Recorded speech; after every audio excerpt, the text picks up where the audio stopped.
بسم اللہ الرحمن الرحیم۔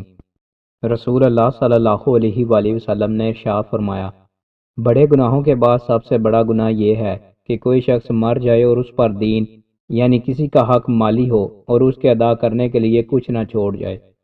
رسول اللہ صلی اللہ علیہ وآلہ وسلم نے ارشاد فرمایا، اگر لوگوں کو معلوم ہو جائے کہ عشاء کی نماز اور فجر کی نماز میں کیا کچھ ہے تو وہ ضرور ان دونوں نمازوں میں حاضر ہوں، خواہ انہیں گھسٹتے ہوئے آنا پڑے۔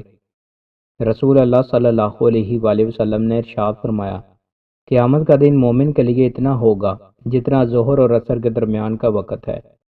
رسول اللہ صلی اللہ علیہ وآلہ وسلم نے ارشاد فرمایا، جو شخص کسی غیب کی خبریں بتانے والے کے پاس آئے اور اس سے کسی چیز کے بارے میں پوچھے تو 40 راتوں تک اس شخص کی نماز قبول نہیں ہوتی۔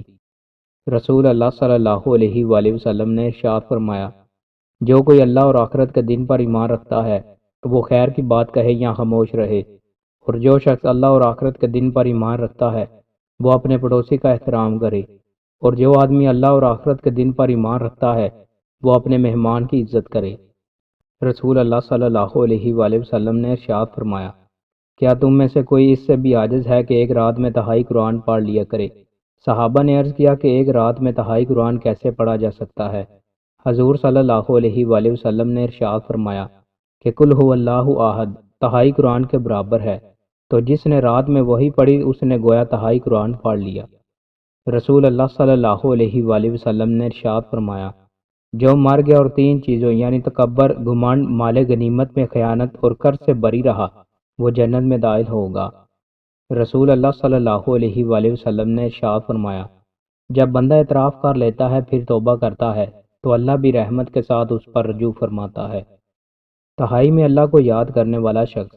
رسول اللہ صلی اللہ علیہ وآلہ وسلم نے ارشاد فرمایا، 7 طرح کے لوگ ہوں گے جن کو اللہ اس دن اپنے سایہ میں جگہ دے گا جس دن اس کے سایہ کے سوا اور کوئی سایہ نہ ہوگا۔ ان میں ایک وہ شخص جس نے تنہائی میں اللہ کو یاد کیا اور بے ساختہ آنکھوں سے آنسو جاری ہو گئے۔